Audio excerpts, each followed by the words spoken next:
میں گھر جا رہی تھی، راستے میں اسکوٹی خراب ہو گئی تو میں نے دیکھا یہ شخص مجھے زخمی سڑک پر ملا تو بس مجھ سے رہا نہیں گیا اور میں انہیں ہاسپٹل لے آئی۔ ان کی بات پر سامنے کھڑے سینئرز کے چہرے پر کچھ حیرانی کے پربھاؤ ہوئے۔ اس شخص کو گولی لگی تھی اور تم نے بنا پولیس کو شامل کیے اس کا علاج کر دیا۔ ہم کسی مصیبت میں بھی پڑ سکتے ہیں عائشہ۔ اس بات پر عائشہ کے چہرے پر کچھ ناراضگی کے پربھاؤ نظر آئے۔ ہم ڈاکٹرز ہیں، ہمارا پہلا فرض مریض کی جان بچانا ہے، یہ نہیں دیکھنا کہ کس کے گولی لگی ہے یا پھر کون سا مریض پولیس کیس ہے۔ پولیس کی کارروائی بعد میں پوری ہو سکتی ہے، ویسے بھی میں کسی کو سڑک پر مرتا ہوا نہیں چھوڑ سکتی تھی، اسی لیے جو مجھے بہتر لگا وہ میں نے کیا۔ ویسے بھی اگر پولیس کوئی پوچھ تاچھ کرے گی تو میں بتا دوں گی کہ میں نے اس مریض کا علاج کیا ہے۔ نہ جانے کیوں سے اپنے سینئرز کی بات پر غصہ آیا۔ وہ ان سے بحث ختم کرتی ہوئی اپنے کیبن میں داخل ہوئی تو اسے خیال آیا کہ گھر ماما پاپا کو فون کر کے بتا دیں کہ وہ آج نہیں آ سکے گی، کیونکہ فی الحال اس شخص کے رشتہ دار سے سمپرک کر کے انہیں ہاسپٹل بلانے والی تھی۔ جب تک اس کے گھر سے کوئی نہیں آ جاتا وہ زخمی شخص کو اکیلا چھوڑ کر یہاں سے نہیں جانا چاہتی تھی۔ حالانکہ اسے نہیں جانتی تھی، اسے زندگی میں شاید پہلی بار دیکھ رہی تھی، اس سے پہلی بار مل رہی تھی، مگر پھر بھی اسے اس شخص سے عجیب سا لگاؤ ہو رہا تھا۔ وہ کیبن میں آئی، وہاں بیٹھی پانی پیا، گہری سانس لی، پھر ماما کو کال کر کے بتایا کہ وہ آج گھر نہیں آئے گی، کل صبح آئے گی۔ پھر اسے خیال آیا کہ جس شخص کو وہ ہاسپٹل لائی تھی اس کی گاڑی میں اس کا موبائل ضرور پڑا ہوگا، کیونکہ اس کے کپڑوں میں اس کے والیٹ کے سوا اور کچھ بھی نہیں ملا تھا۔ وہ وہاں سے اٹھی اور ہاسپٹل کی پارکنگ میں آئی اور اس کی گاڑی کی چابی سے گاڑی کا لاک کھولا اور ڈیش بورڈ کھولا تو اس کی سوچ کے مطابق ایک مہنگا موبائل فون وہاں پڑا ہوا تھا۔ یہ اس شخص کا ہوگا جو اندر بے ہوش پرائیویٹ روم میں موجود تھا۔ اس نے موبائل باہر نکالا، مگر وہ جانتی تھی کہ موبائل لاک ہوگا، لیکن شاید کسی کی کال آئے۔ وہ کال اٹھا تو سکتی تھی، کال نہیں کر سکتی تھی، مگر آنے والی کال ریسیو کر کے انہیں سوچنا تو دے سکتی تھی۔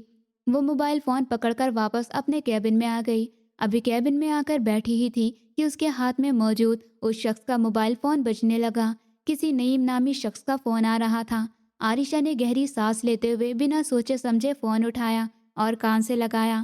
ہیلو باس، کہاں ہیں آپ؟ میں کب سے آپ کو کال کر رہا ہوں، سامنے والے نے بے چینی سے پوچھا۔ میں ڈاکٹر عائشہ بات کر رہی ہوں، سٹی ہاسپٹل سے۔ آپ کے باس کو گولی لگ گئی ہے تو میں انہیں ہاسپٹل لے کر آئی ہوں۔ آپ کرپیا یہاں پر آ جائیں اور آ کر مجھ سے ملیں۔ عائشہ نے ایک ہی سانس میں ساری بات بتائی تو نعیم کے تو ہوش اڑ گئے۔ کیا؟ اوکے، میں ابھی آ رہا ہوں۔ وہ گہری پریشانی میں تھا۔ عائشہ نے موبائل فون واپس رکھا اور اپنا سر دبانے لگی۔ اس کے سر میں گہرا درد ہو رہا تھا۔ شہر پر ایک خوبصورت سی صبح کا آغاز ہو چکا تھا۔ نعیم اس وقت اس کے پاس اس پرائیویٹ کمرے میں بیٹھا ہوا تھا۔ کس کی ہمت ہو سکتی ہے آپ پر حملہ کرے؟ وہ گہرا پریشان نظر آ رہا تھا۔ حمزہ خان نے نکارنے میں سر ہلایا۔ معلوم نہیں، لیکن مجھے یہاں ہاسپٹل کون لے کر آیا؟ اس نے گمبھیر لہجے میں پوچھا۔ کوئی ڈاکٹر ہیں، ان کے پاس ہی آپ کا موبائل تھا، انہوں نے ہی مجھے فون کر کے بتایا کہ آپ یہیں پر ہیں تو میں یہاں پر آ جاؤں۔ معلوم نہیں کون ہے، میں نے خود بھی ابھی تک نہیں دیکھا۔ حمزہ نے سمجھنے والے انداز میں سر ہلایا۔ پھر اس کے کانوں میں وہ آواز پڑی جو اس نے بے ہوش ہونے سے پہلے سنی تھی۔ بس چند منٹ اور پھر ہم جلدی ہاسپٹل پہنچ جائیں گے۔ اس سے پہلے وہ دونوں کوئی بات کرتے کمرے کا دروازہ کھلا اور ڈاکٹر عائشہ کمرے میں داخل ہوئی۔ اس نے چہرہ اٹھائے حمزہ کو دیکھا، تب اسے احساس ہوا کہ شاید اس شخص کو جانتی ہے۔ پھر اسے یاد آیا کہ شہر کا سب سے کم عمر اور مشہور بزنس مین حمزہ خان تھا۔ اس کے پاس ہی نعیم بیٹھا ہوا تھا۔ نعیم اس کا رائٹ ہینڈ تھا اور اس کے سارے کاموں میں اس کی مدد کرواتا تھا۔ اس کی نگاہ حمزہ کے چہرے پر جا کر ٹھہر سی گئی۔ کالی آنکھیں، خوبصورت ناخوش، ہلکی داڑھی، ماتھے پر بکھرے ہوئے بال، کثرتی وجود۔ وہ 30 سالہ بہت خوبصورت اور ہینڈسم مرد تھا۔ اس وقت ہاسپٹل کی وائٹ شرٹ پہنی ہوئی تھی جس کے بٹن کھلے ہوئے تھے اور اس کے کاندھے پر پٹی صاف نظر آ رہی تھی، جبکہ حمزہ بھی اسی حیرت اور بے بسی سے اسے دیکھ رہا تھا۔ ہلکی بھوری آنکھوں والی خوبصورت لڑکی، اس کے لمبے کالے بال اس کی کمر پر بکھرے ہوئے تھے۔ ڈاکٹر کوٹ پہنے اس کے سامنے کھڑی تھی۔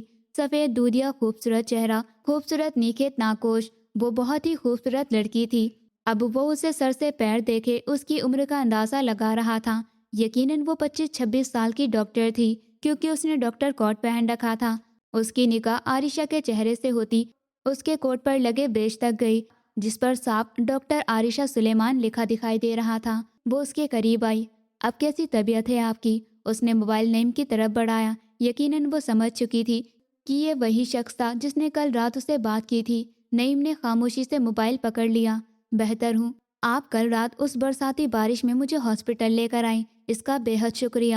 حمزہ نے نرم لہجے میں شکریہ ادا کیا۔ اسے دیکھ کر سارا غصہ، ساری نفرت، ہر چیز ہوا ہو چکی تھی۔ عائشہ نے گہری سانس لے کر اس بات میں سر ہلایا جیسے اس کا شکریہ قبول کیا ہو۔ جب آپ جانتے ہیں کہ آپ ایک مشہور ہستی ہیں اور آپ کی جان کو خطرہ ہو سکتا ہے تو اپنے ساتھ چند گارڈز رکھا کریں۔ اس طرح آپ کا شہر میں بنا کسی سیکیورٹی کے گھومنا بالکل بھی خطرے سے خالی نہیں ہے۔ وہ کیا کہہ رہی تھی؟ حمزہ تو جیسے اسے سن ہی نہیں رہا تھا۔ وہ تو بے حد حیرانی سے اس کا چہرہ دیکھ رہا تھا جو اس کے قریب آ کر اب خاموشی سے اس کا کاندھا اور اس کا زخم دیکھ رہی تھی۔ ویسے ڈاکٹر، یہ کب تک ہاسپٹل سے ڈسچارج ہو جائیں گے؟ نعیم نے بات کرتے ہوئے ماحول پر چھائے سناٹے کو توڑا۔ کم سے کم ایک دن تو انہیں یہاں رہنا ہی ہوگا، بہتر ہے یہی رہیں۔ مگر نعیم جانتا تھا کہ حمزہ کبھی بھی چند گھنٹوں سے زیادہ ہاسپٹل میں رہ ہی نہیں سکتا۔ وہ تو یہ بھی نہیں جانتا تھا کہ اس نے اتنے گھنٹے کیسے ہاسپٹل میں گزار لیے، کیونکہ اس کا بس نہیں چلتا ابھی ہاسپٹل سے بھاگ جاتا۔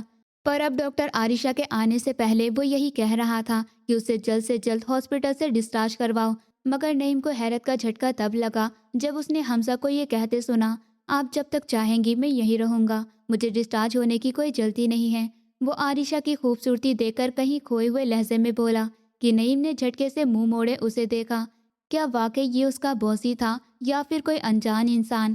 عائشہ کے ہونٹوں کو ہلکی سی مسکراہٹ نے چھوا۔ Very good. اس سے پہلے وہ کمرے سے باہر نکلتی حمزہ کے ایک سوال پر رک گئی۔ اب آپ مجھے دوبارہ دیکھنے کے لیے کب آئیں گے ڈاکٹر؟ اس نے اتنی گمبھیرتا سے سوال پوچھا کہ عائشہ نے حیرانی سے اسے دیکھا۔ میرا مطلب ہے دوبارہ چیک اپ کرنے۔ اسے اپنے شبدوں کا اندازہ ہوا تو جلدی سے اپنی بات درست کی۔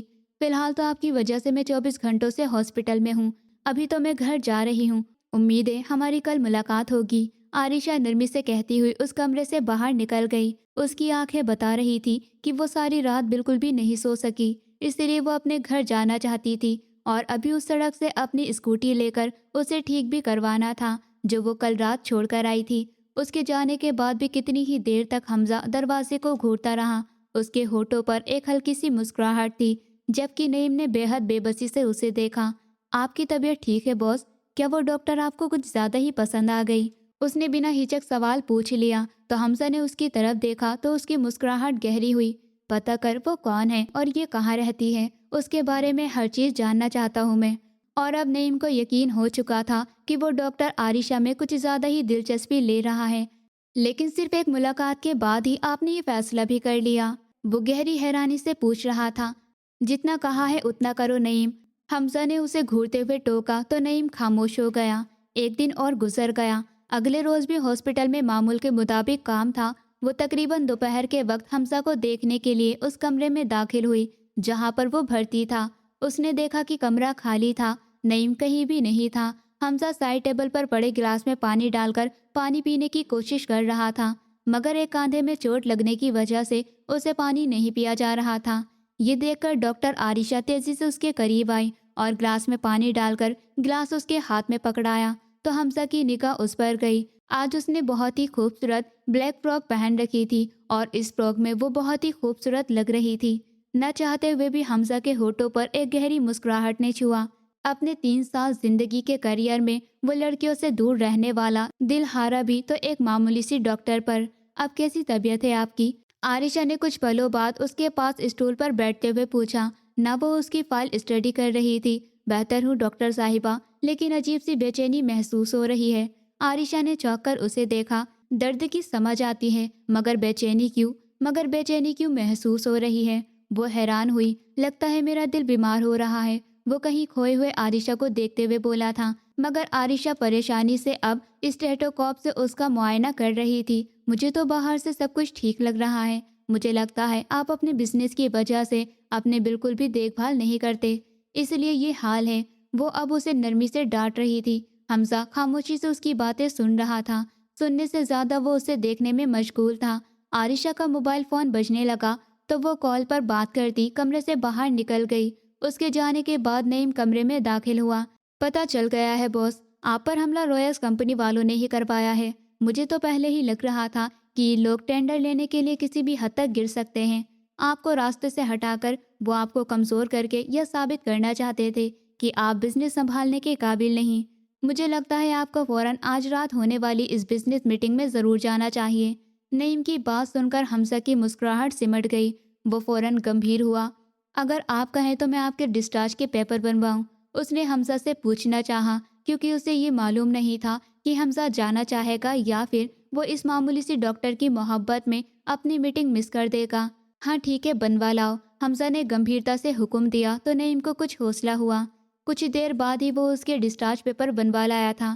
اب حمزہ اس کے ساتھ ہاسپٹل سے باہر جا رہا تھا۔ اس نے اس کے بعد عائشہ کو نہیں دیکھا۔ وہ گاڑی میں بیٹھا اور اب نعیم اس کی گاڑی چلا رہا تھا۔ وہ ہاسپٹل سے باہر نکل آئے تھے۔ عائشہ کے بارے میں پتہ کیا؟ اس نے گمبھیرتا سے نعیم سے پوچھا۔ نعیم نے اس بات میں سر ہلایا۔ ڈاکٹر عائشہ کے والد سلیمان صاحب کا اپنا امپورٹنٹ ایکسپورٹ کا بزنس تھا، مگر 2 سال پہلے انہیں بزنس میں گہرا نقصان ہوا۔ کسی دوست نے ہی دھوکہ کیا تھا، اس لیے وہ گہرے نقصان میں چلے گئے اور انہیں کافی نقصان ہوا۔ انہیں اپنا بنگلہ، اپنا گھر، گاڑیاں، ہر چیز بیچنی پڑی۔ فی الحال وہ ایک اوسط سے گھر میں رہتے ہیں۔ ڈاکٹر عائشہ کی فیملی زیادہ بڑی نہیں ہے، وہ اکلوتی ہیں اور ان کے ماں باپ ہیں جو ان کے ساتھ رہتے ہیں۔ 2 سال پہلے وہ ڈاکٹر بنی تھی اور 1 سال پہلے کچھ بتاتے بتاتے نعیم خاموش ہو گیا۔ 1 سال پہلے کیا؟ حمزہ نے گمبھیرتا سے پوچھا۔ اسے جیسے کچھ غلط ہونے کا احساس ہوا تھا۔ 1 سال پہلے ڈاکٹر عائشہ کی شادی ہو چکی ہے۔ شبد تھے کہ پگھلا ہوا شیشہ جو کسی نے حمزہ خان کے کانوں میں اتارا۔ اسے ایسا محسوس ہوا جیسے کسی نے اس کا دل نکال کر اپنے ہاتھ سے مسل دیا ہو۔ کون ہے وہ؟ اس نے اتنی سختی سے پوچھا کہ نعیم بھی گھبرا کر رہ گیا۔ اس کے لہجے میں گرمی نکل رہی تھی۔ کوئی بڑا مسئلہ نہیں، ایک جان جائے گی اور سب ٹھیک ہو جائے گا۔ حمزہ اب گمبھیرتا سے سوچتے ہوئے بول رہا تھا۔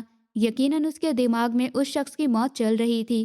اس کی ضرورت نہیں ہے بوس، نعیم نے اسے شانت کرنا چاہا۔ کیوں؟ حمزہ نے اپنا غصہ روکنے کی کوشش کرتے ہوئے پوچھا۔ کیونکہ شی از ڈیوورس۔ حمزہ کو اب پہلے سے زیادہ گہرا جھٹکا لگا۔ کیا؟ اس کے ہونٹ ہلکے سے باہر رہ گئے۔ وہ حیرت سے باہر دیکھ رہا تھا، پھر کھل کر مسکرایا۔ یہ تو بہت اچھی بات ہے، مطلب اب میرا راستہ صاف ہے۔ نعیم کو گہری حیرت ہوئی۔ لیکن آپ ایک طلاق یافتہ لڑکی سے شادی کریں گے؟ آپ یہ بھی نہیں جانتے کہ اسے طلاق کیوں ہوئی تھی؟ آخر اس میں ایسی کیا برائی تھی، یا پھر اس کے پچھلے جیون میں کیا مسئلے ہو سکتے ہیں؟ نعیم اس کے ساتھ بالکل دوستوں جیسا تھا، اس لیے نعیم اس سے ہر بات کھل کر پوچھ لیتا تھا، اور اب بھی اس نے یہ سوال بہت گمبھیرتا سے پوچھا تھا۔ حمزہ نے نکارنے میں سر ہلایا۔ ہر انسان کا پچھلا جیون ہوتا ہے نعیم، پر مجھے اس سے فرق نہیں پڑتا کہ عریشہ کے پچھلے جیون میں کیا تھا اور کیا نہیں۔ ہاں، مجھے فرق نہیں پڑتا کہ اس کا پتی کون تھا، اس کی شادی کب ہوئی، اسے کب طلاق ہوئی۔ حقیقت یہ ہے کہ اب وہ صرف میری ہے۔ جب ایک مرد کو محبت ہوتی ہے نا، تو وہ یہ نہیں دیکھتا کہ عورت کا پچھلا جیون کیا تھا، وہ بس اسے اپناتا ہے، کیونکہ اس کے لیے عورت کا آج معنی رکھتا ہے۔ نعیم شاید حیرانی سے حمزہ کو دیکھتا رہ گیا۔ اسے تو ہرگز بھی امید نہیں تھی کہ صرف ایک ہی دن میں حمزہ کسی سے ایسی محبت بھی کر سکتا ہے۔ اسے گہری جلن بھی آئی کہ وہ کتنا اچھا سوچتا تھا۔ شاید ڈاکٹر عائشہ خوش قسمت تھی۔ 2 دن گزر چکے تھے، یہ رات کا وقت تھا۔ وہ اس وقت ایک گھر کے سامنے کھڑا تھا۔ وہ گھر کم اور چھوٹا سا بنگلہ زیادہ لگ رہا تھا، جبکہ بنگلے سے پھیلتی جگمگاتی روشنیاں یہ بتا رہی تھی کہ ابھی گھر کے رہنے والے سوئے نہیں ہیں۔ اس نے ایک نظر اپنی گاڑی پر ڈالی، جہاں 12:35 ہو گئے تھے۔ گھر کا نقشہ پہلے ہی اس نے نعیم کو بتا چکا تھا، لیکن حمزہ اپنے پلان کے مطابق گھر کی پچھلی دیوار سے اندر کودا اور پھر دھیرے سے آگے بڑھنے لگا۔ یہ دیوار پھاندنے والا اس کی زندگی کا پہلا انوبھو تھا۔ شکر تھا بچ گیا، اگر نعیم اسے دیکھتا تو ضرور بے ہوش ہو جاتا، لیکن وہ اسے کل بتائے گا، پھر اس کا ری ایکشن بھی دیکھے گا۔ حمزہ نے چہرہ ماسک سے ڈھک لیا تھا، دھیرے دھیرے اندر کی طرف بڑھ رہا تھا۔ اسے ایک کھڑکی کھلی نظر آئی۔ وہ دروازے سے اندر نہیں جا سکتا تھا، اس لیے کھڑکی سے جانا ہی ایک ماتر راستہ تھا۔ وہ کھڑکی تک آیا، اندر جھانکا تو اندر کوئی نہیں تھا، شاید یہ گیسٹ ایریا تھا۔ وہ کھڑکی سے اندر داخل ہوا۔ اب اسے عائشہ کے روم میں جانا تھا، جس کا فی الحال اس کو ابھی پتہ نہیں تھا۔ اس سے پہلے وہ آگے بڑھتا، اسے کچن سے کوئی آواز آئی۔ اس نے سامنے سیڑھیوں کو دیکھا اور جلدی سے سیڑھیوں کی طرف بڑھ گیا تاکہ کوئی کچن سے نکل کر سامنے نہ جائے، کیونکہ کچن سیڑھیوں سے بالکل بھی دور نہیں تھا۔ وہ اوپر پہنچا۔ 2 کمروں کے بعد تیسرے کمرے کے دروازے کے نیچے سے ہلکی سی روشنی آ رہی تھی۔ حمزہ نے دھیرے سے دروازہ کھولا۔ اس کی خوش قسمتی تھی کہ یہ واقعی عائشہ کا روم ہی تھا۔ وہ دروازہ بند کیے پلٹا اور قدم قدم چلتا بیڈ تک آیا۔ وہ وائٹ کمبل میں دکھ کی گہری نیند میں مزے سے سو رہی تھی۔ خوبصورت بال بیڈ پر بکھرے پڑے تھے، اس کی بھوری آنکھیں اس وقت بند تھی۔ وہ سب سے خوبصورت دلہن تھی کہ حمزہ کتنے ہی پل اس کے پاس بیٹھا تھا، اسے دیکھتا رہ گیا۔ اس کے چہرے پر بلا کی معصومیت تھی اور ساری زندگی حمزہ خان نے اس معصومیت کو ہی تلاشا تھا۔ حسن تو اس نے بہت دیکھے تھے، مگر ایسی معصومیت اسے پہلی بار دیکھنے کو ملی تھی۔ وہ حیران بھی تھا کہ ایسا کون سا بدقسمت شخص تھا جس نے اس جیسی خوبصورت لڑکی کو طلاق دے دی۔ ایسی قسمت اس کی ہوتی تو کبھی طلاق تک نہ پہنچتا، وہ تو ایسی عورت کو سر پر بٹھا کر رکھتا۔ اس میں کوئی شک نہیں تھا کہ وہ چاہے جانے کے قابل ہے۔ کچھ پل اسے ایسے ہی دیکھتے ہی گزر گئے۔ اس کی لگاتار نظروں کی گرمی شاید وہ نیند میں محسوس کر گئی، اس لیے کسمس آئی۔ حمزہ کے چہرے پر مسکراہٹ ابھری۔ اسے آرام سے اٹھانے کی ضرورت تھی، ورنہ کہیں ایسا نہ ہو کہ وہ گھر کیا سارے شہر کو اکٹھا کر لے اور نیند میں کسی کے پرفیوم کی خوشبو محسوس کرتے۔ عائشہ کے چہرے پر ناگواری آئی، اس کی نیند ٹوٹی۔ اس نے بند آنکھیں کھولیں۔ وہ پوری طرح جاگی نہیں تھی، مگر دو کالی آنکھیں دیکھتے اس کے چہرے پر ڈر آیا۔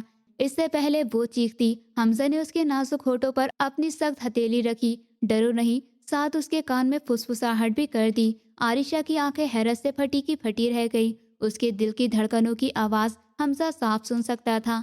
اس نے اپنا ماسک نیچے کیا۔ اس کا چہرہ دیکھتے ہی عائشہ استم رہ گئی۔ میں ہٹا رہا ہوں، شور مت کرنا ورنہ انجام بہت برا ہوگا۔ اس بار اس نے کچھ سخت لہجے میں کہا تھا۔ جانتا تھا وہ پیار سے نہیں مانے گی۔ سمجھی میں کیا کہہ رہا ہوں؟ اس نے ایک بار پھر پشت چاہی، مگر جواب انوپستھی۔ ڈاکٹر جی سنا کہ نہیں؟ اس نے اچانک اپنا چہرہ عائشہ کے چہرے کے قریب کرتے کہا تو وہ ہوش میں آئی، پھر جلدی سے اس بات میں سر ہلایا۔ اتنا کہتے حمزہ نے اپنا ہاتھ اس کے چہرے سے ہٹا دیا تو عائشہ بجلی کی کسی تیزی سے دوسری طرف بیڈ سے اتری۔ آپ یہاں کیسے آئے؟ وہ حیرانی سے پوچھ رہی تھی۔ پوچھتے ہوئے اس کی زبان لڑکھڑائی۔ کھڑکی سے آرام آرام سے کہتا بیڈ پر بیٹھا۔ کیوں آئے ہیں؟ جانتی تھی وہ دروازے سے آنے سے رہا، اس لیے اگلا سوال پوچھا، ٹانکے ہٹوانے۔ اس نے شانت ہوتے جواب دیا۔ کیا اس وقت؟ یہ وقت ہے کیا؟ ہاں، ایک بار پھر ایک شبدی جواب آیا۔ وہ شانت تھا، دماغ کام کرتا ہے، یہ کون سا وقت ہے آنے کا؟ وہ بھی کسی کے روم میں، اوپر سے چوری چھپے۔ عائشہ کا دل چاہا کوئی چیز اٹھا کر اس شخص کے سر پر دے مارے۔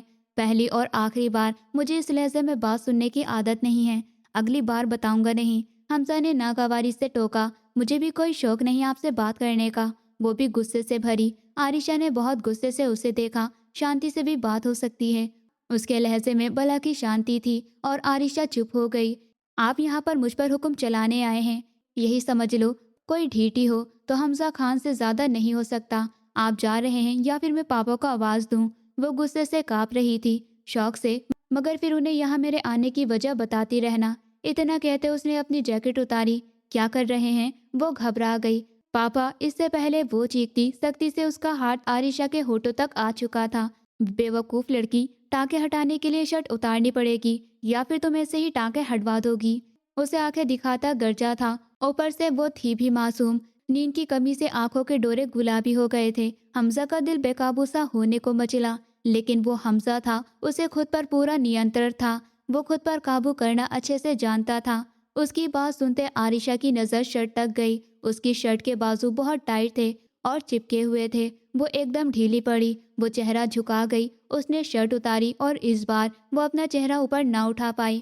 رات تنہائی، دونوں کمرے میں بند، اوپر سے معصوف نے شرٹ بھی اتار دی تھی کہ عائشہ کا چہرہ غصے اور شرم کے مارے لال ہوا۔ کچھ پل ایسے ہی گزر گئے۔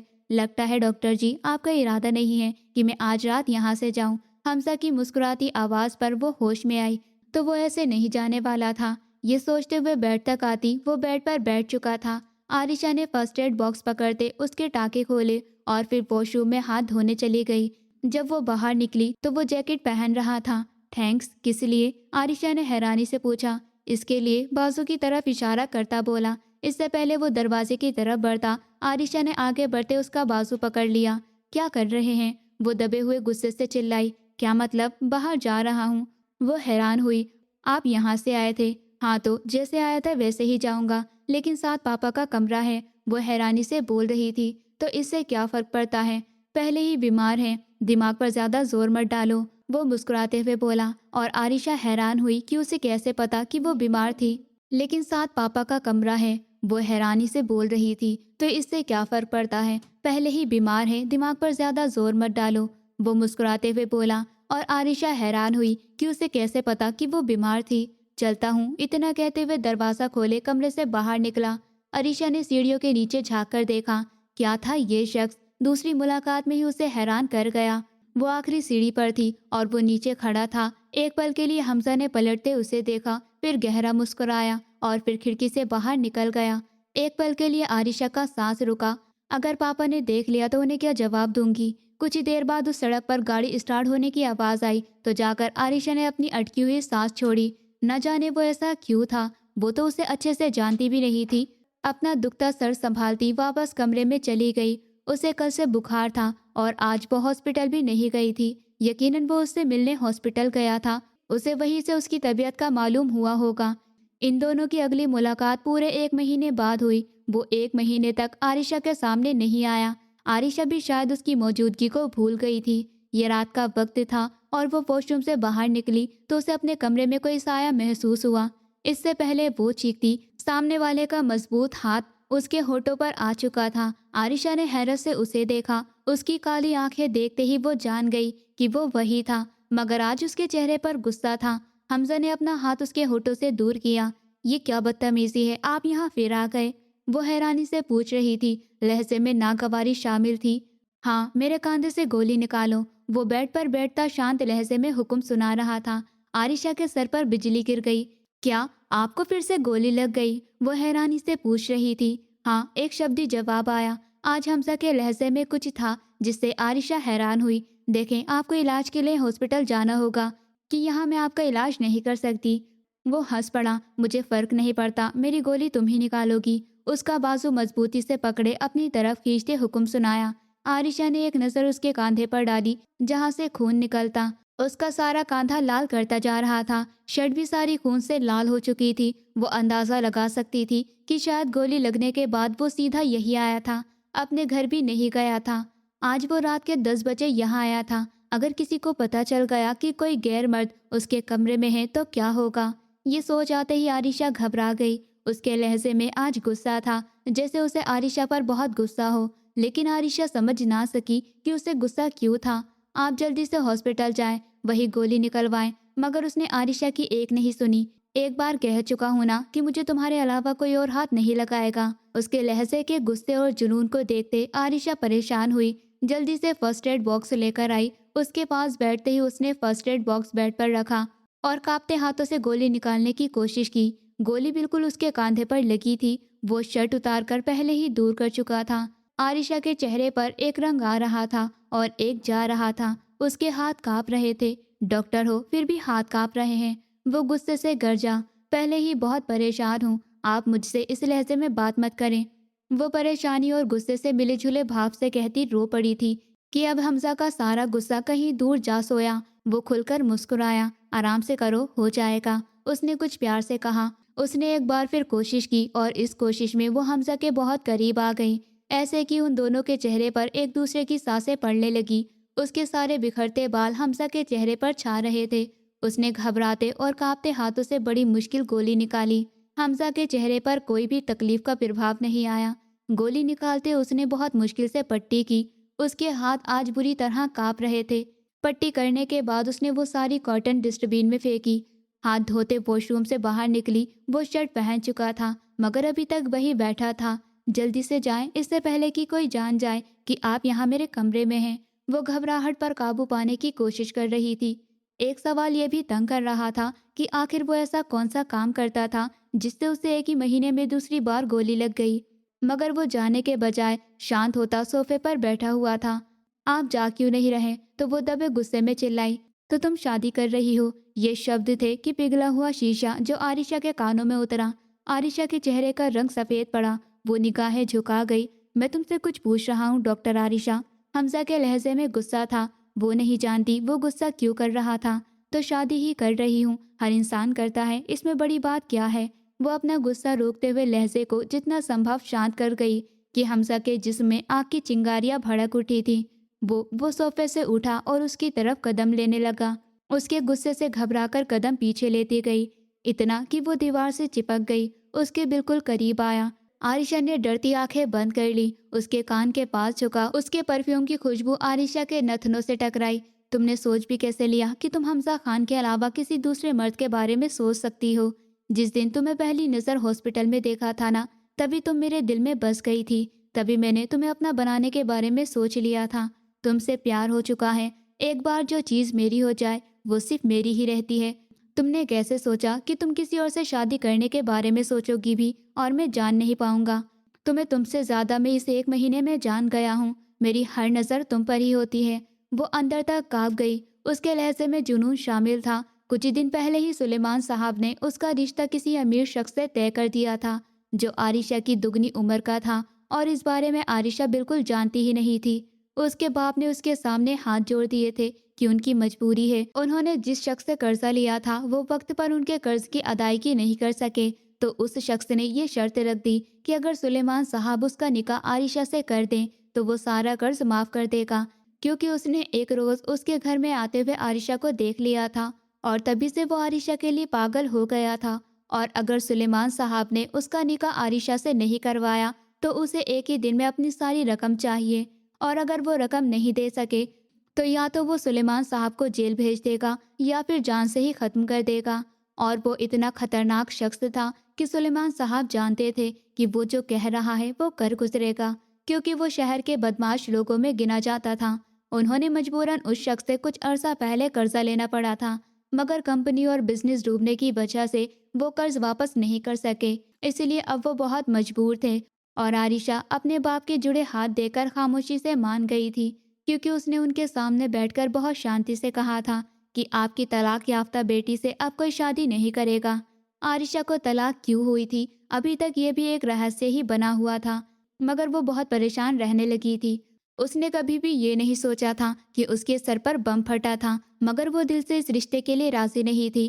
وہ نہیں جانتی تھی کہ اس کا دل کیوں اسے منع کرتا جا رہا تھا، مگر شاید دل کہیں اس حمزہ خاں پر آ گیا تھا۔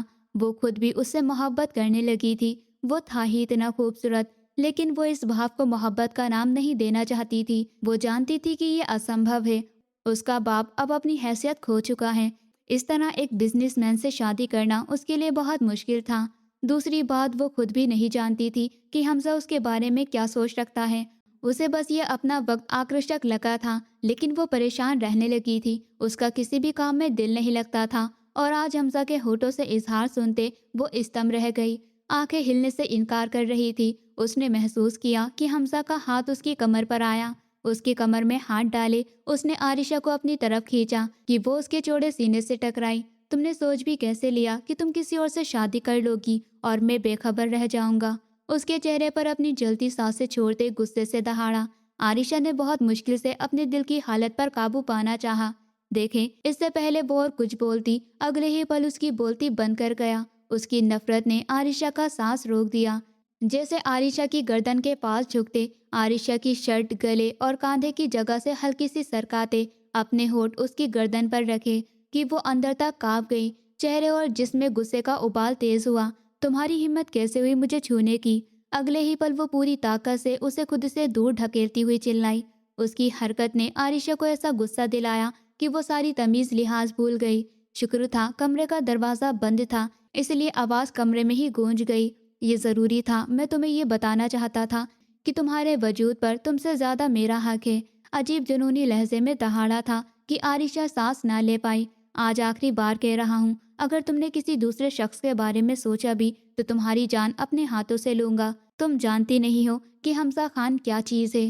2 دن بعد اس کا نکاح تھا اور آج اسے دھمکانے کے لیے پہنچ گیا۔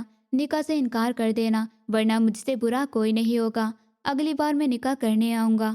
اس کا جبڑا پکڑتے گرجا اور پھر اگلے ہی پل اسے چھوڑتے جلدی سے کمرے سے نکل گیا۔ اسے عائشہ پر بہت زیادہ غصہ آ رہا تھا، اس لیے اس پر غصہ نہیں کرنا چاہتا تھا۔ وہاں سے باہر نکل کر وہ چلا گیا، ورنہ یقیناً اپنا آپا کھو دیتا۔ پچھلے 1 مہینے سے وہ عائشہ سے مل نہیں پایا تھا۔ پہلے اسے 2 ہفتے کے لیے ایک میٹنگ کے سلسلے میں شہر سے باہر جانا پڑا۔ وہاں بہت سارے جھگڑے کھڑے تھے جو اسے سنبھالنے پڑے۔ اس کے بعد واپس آیا تو اس سے پہلے عائشہ سے ملتا۔ نعیم نے اس کی بزنس میٹنگ تھی، اس لیے وہ کینیڈا چلا گیا، اور کینیڈا سے واپس آتے ہی اسے 2 ہفتے گزر گئے۔ آج ہی اسے نعیم نے بتایا کہ عائشہ کی شادی طے ہو گئی ہے۔ اس نے نعیم کو عائشہ پر نظر رکھنے کا حکم دیا تھا، اور یہ بات جاننے کے بعد اس کا خون کھول اٹھا کہ اس کا باپ قرض اتارنے کے لیے عائشہ کی شادی کسی سے بھی کروا دے گا۔ یہ بھی نہیں سوچا کہ عائشہ کسی ٹھرکی بوڑھے کے لیے نہیں بنی۔ اس نے پہلی فرصت میں ہی عائشہ سے ملنے کا سوچا، مگر اس سے پہلے ہی ایک بار پھر اس کی ورودی بزنس پارٹی نے اس پر حملہ کروا دیا، کیونکہ وہ جانتے تھے جب تک حمزہ خان بزنس کی دنیا کا بادشاہ ہے کوئی اس کی جگہ نہیں لے سکتا، اس لیے اسے راستے سے ہٹانا چاہتے تھے۔ لیکن اب ان سب میں اس کے کاندھے پر گولی لگ گئی، اس لیے سیدھا عائشہ کے پاس ہی آ گیا تاکہ اس سے گولی نکلوانے کے ساتھ اس کا دماغ بھی ٹھکانے لگا سکے۔ اس کے جانے کے بعد وہ بیڈ پر گرنے کے انداز میں بیٹھی۔ وہ پچھلے کچھ دنوں سے بہت زیادہ پریشان تھی۔ جب سے اس کے پاپا نے کہا تھا کہ اس کا نکاح کرنا چاہتے ہیں، وہ یقیناً یہ بات اسے ہاسپٹل کے کسی کے ذریعے پتہ چل گئی ہوگی۔ حمزہ نے ہاسپٹل فون کیے عائشہ کی موجودگی کا پوچھا تھا۔ اسے پتہ چلا کہ وہ چھٹیوں پر ہے، اور چھٹیوں کی وجہ کہ اس کی شادی تھی تو حمزہ کے تن بدن میں آگ لگ گئی۔ 2 دن ایسے ہی گزر گئے۔ یہ محض عائشہ کا خیال تھا کہ اس نے ہاسپٹل سے پوچھا ہوگا، مگر اس سے پہلے ہی نعیم بتا چکا تھا۔ پھر پورے 2 دن تک وہ اس کے سامنے نہیں آیا۔ آج اس کا نکاح تھا۔ اس کے دل کے اندر بے چینی تھی، کہیں نہ کہیں اس کا دل بھی حمزہ کے لیے دھڑکنے لگا، لیکن وہ کیا کرتی، اپنے باپ کا سر شرم سے نہیں جھکا سکتی تھی، اس لیے اسے ہر حال میں اپنے باپ کی عزت کا پاس رکھنا تھا۔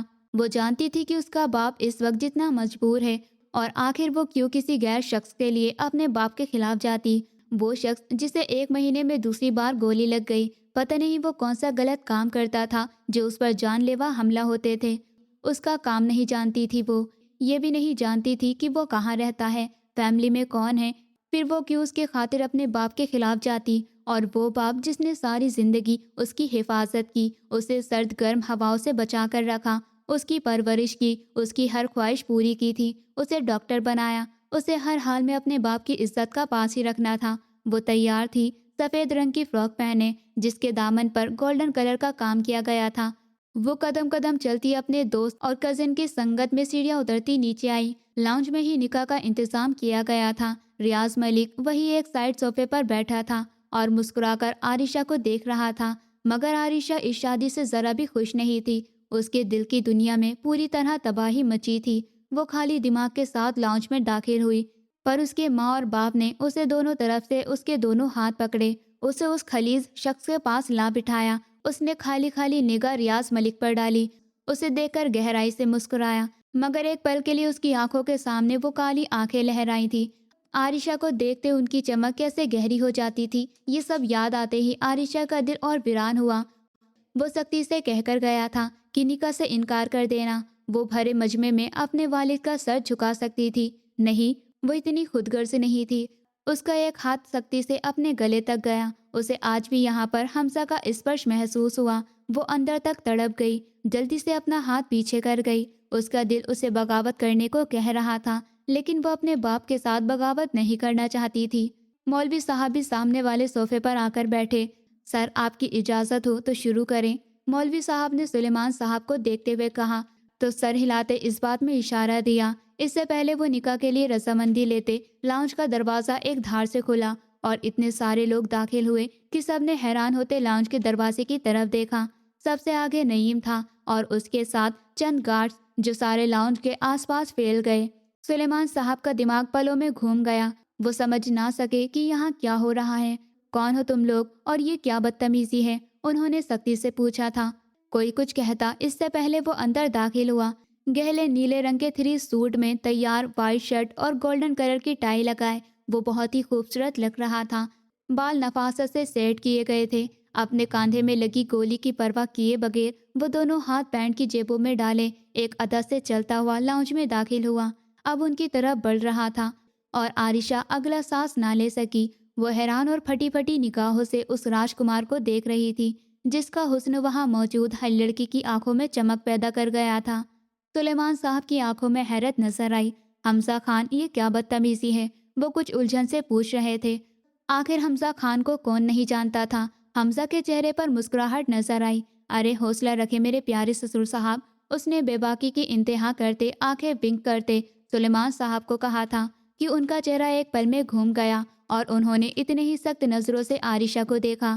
جو گھبرائی ہوئی اپنے باپ کو دیکھ کر نکارنے میں سر ہلا رہی تھی۔ یہ کیا بدتمیزی ہے، یہاں میری بیٹی کا نکاح ہو رہا ہے اور تم اس طرح اپنی فوج کے ساتھ یہاں دھمکے۔ ان کا اشارہ حمزہ خان کے گارڈز کی طرف تھا۔ ارے میں بھی تو اسی لیے آیا ہوں، بھلا دلہا کے بنا کوئی بھی نکاح ہوتا ہے؟ اس نے اشارہ کیا تھا۔ نعیم نے آگے بڑھتے دونوں گارڈز کے سامنے ہاتھ لہرایا۔ گارڈز فوراً آگے بڑھے اور ریاض ملک کو دونوں بازوؤں سے پکڑتے عائشہ کے ساتھ سے اٹھایا۔ سارے حیرانی اور پھٹی پھٹی نگاہوں سے اس راجکمار کو دیکھ رہے تھے۔ یہ کیا بدتمیزی ہے حمزہ خان، چھوڑو مجھے، کیوں میرے نکاح میں آ کر تماشا کر رہے ہو؟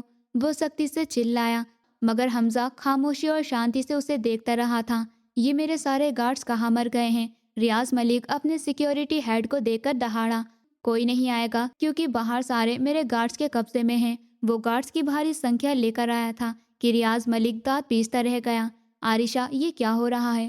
سلیمان صاحب نے پہلی بار اپنی بیٹی سے اتنے سخت لہجے میں بات کی۔ میں نہیں جانتی پاپا۔ اس نے نم آنکھوں کے ساتھ اپنے باپ کو یقین دلانے کی کوشش کی کہ اس کا اس سارے معاملے سے کوئی ہاتھ نہیں ہے، کیونکہ وہ جانتی تھی کہ اس کا باپ پہلے ہی کتنے سنکٹ سے گزر چکا ہے۔ وہ ایک چھوٹی سی غلطی کر کے بھی اپنے باپ کو تکلیف نہیں دینا چاہتی تھی۔ بہرحال حمزہ نے شکایت کرنے والی نگاہوں سے عائشہ کی طرف دیکھا۔ او مائی ڈیئر وائف، تم کیوں پریشان ہو رہی ہو؟ اور سسر صاحب، آپ میری اس طرح ہونے والی بیوی کے ساتھ غصے سے بات مت کریں۔ دیکھیں وہ خود کتنی پریشان ہو گئی۔ یہاں پر نکاح تو ہوگا، لیکن نکاح صرف مجھ سے ہوگا، کیونکہ میں ڈاکٹر عائشہ سلیمان سے آخری حد تک پیار کرتا ہوں، اور یہ ڈاکٹر عائشہ سلیمان سے ڈاکٹر عائشہ حمزہ خان بنے گی۔ وہ ٹانگ پر ٹانگ چڑھائے شانتی سے بیٹھا تھا اور ساری دنیا کے سامنے اپنے پیار کا اعتراف کر چکا تھا۔ عائشہ حیرت سے اسے دیکھ رہی تھی۔ اسے امید نہیں تھی کہ وہ نکاح کے وقت اس طرح آئے گا اور تماشا کرے گا۔ اس نے نعیم کو اشارہ کیا۔ نعیم نے پیسوں کا ایک بڑا بیگ اٹھا کر ریاض ملک کے سامنے رکھا۔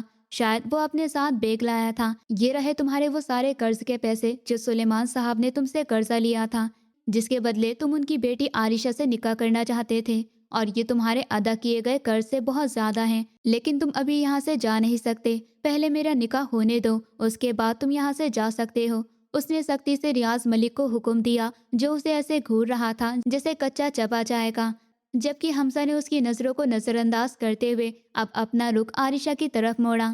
چلے مولوی صاحب، نکاح شروع کریں۔ وہ اپنے کوٹ کا بٹن کھولتے ہوئے شانت ہوتے بیٹھا۔ اس کا ایک ہاتھ سختی سے عائشہ کی کمر کے پیچھے آ چکا تھا کہ عائشہ پریشانی اور تکلیف سے اس شخص کو دیکھ رہی تھی جسے عائشہ کے باپ کی عزت سے کوئی سروکار نہیں تھا۔ مولوی صاحب پریشانی سے سلیمان صاحب کو دیکھ رہے تھے۔ دیکھو حمزہ خان، کیوں کر رہے ہو یہ سب؟ انہوں نے گہری پریشانی سے پوچھا۔ پہلے وہ اس لیے اس سے غصے سے بات کر رہے تھے کیونکہ وہ ریاض ملک کے دباؤ میں تھے، مگر اب کیونکہ وہ ان کا پلوں میں سارا قرض اتار چکا تھا تو اس لڑکے کی ہمت پر حیران تھے۔ میں آپ کو پہلے بھی بتا چکا ہوں کہ محبت کرتا ہوں آپ کی بیٹی سے، اس لیے اس سے نکاح کرنا چاہتا ہوں۔ کیا ابھی بھی کوئی ثبوت چاہیے آپ کو؟ اس کی خاطر میں اپنی ساری دولت قربان کر سکتا ہوں۔ یہ ایک بیگ تو کچھ بھی نہیں۔ اس کے لہجے میں گھمنڈ کوٹ کوٹ کر بھرا تھا۔ سلیمان صاحب نے بے بسی سے عائشہ کو دیکھا، جس کی آنکھوں میں آنسو تھے۔ شاید وہ بھی کسی شخص سے ایسی ہی محبت کی امید نہیں کر سکتی تھی، یہ جانتے ہوئے بھی کہ یہ طلاق یافتہ ہے، تم اس سے نکاح کرو گے۔ شاید وہ اس سے پوچھ رہے تھے، شاید وہ اسے چتاونی دینا چاہتے تھے کہ اگر وہ بعد میں اسے طلاق یافتہ معلوم ہونے پر اسے تکلیف دے گا تو ابھی ہی اسے چھوڑ کر جا سکتا ہے۔ مجھے اس سے فرق نہیں پڑتا، بھاڑ میں گئی وہ طلاق، نہ ہی میں اس کا ذکر چاہتا ہوں۔ آپ پلیز ہمارا نکاح کروائیں۔ وہ بار بار اس طلاق کے شبد پر پریشان ہو رہا تھا۔ اس سے پہلے سلیمان صاحب اپنا فیصلہ سناتے، عائشہ نے ہاتھ کے اشارے سے انہیں روک دیا۔ رک جائیں پاپا، میں پہلے ان سے کچھ ضروری بات کرنا چاہتی ہوں، اکیلے میں، اس کے بعد ہی یہ نکاح ہوگا۔ وہ دیکھ چکی تھی کہ اس کا باپ راضی ہو چکا ہے، اس لیے اس نے پہلے حمزہ کو اپنے پیچھے جیون کی سچائی بتانے کا فیصلہ کیا، کیونکہ وہ پچھلا جیون بتائے آگے نہیں بڑھ سکتی تھی۔ حمزہ شانتی سے صوفے سے اٹھا۔ اوکے، مجھے کوئی مسئلہ نہیں ہے۔ ویسے بھی وہ اس لڑکی کو 1000 بار سن سکتا تھا۔ وہ سب لوگ لاؤنج میں ہی بیٹھے ہوئے تھے۔ وہ خاموشی سے لاؤنج سے نکل کر گھر کے پچھلی طرف آ گئے۔ وہ اب ایک دوسرے کے سامنے کھڑے تھے اور ایک دوسرے کو دیکھ رہے تھے۔ کیا چاہتے ہیں آپ؟ یہ سب جانتے ہوئے کہ میں ایک طلاق یافتہ ہوں، پھر بھی کیوں کر رہے ہیں مجھ سے نکاح؟ اتنے امیر ہیں آپ، لڑکیوں کی کمی تو نہیں ہے آپ کو؟ وہ گہری اداسی نظر آ رہی تھی۔ ہاں، مانا کہ مجھے لڑکیوں کی کمی نہیں ہے، مگر ہر لڑکی اگر ڈاکٹر عائشہ سلیمان ہو تو میں کسی سے بھی شادی کر لوں، مگر دل تم پر آیا ہے تو شادی بھی تم سے ہی کروں گا نا۔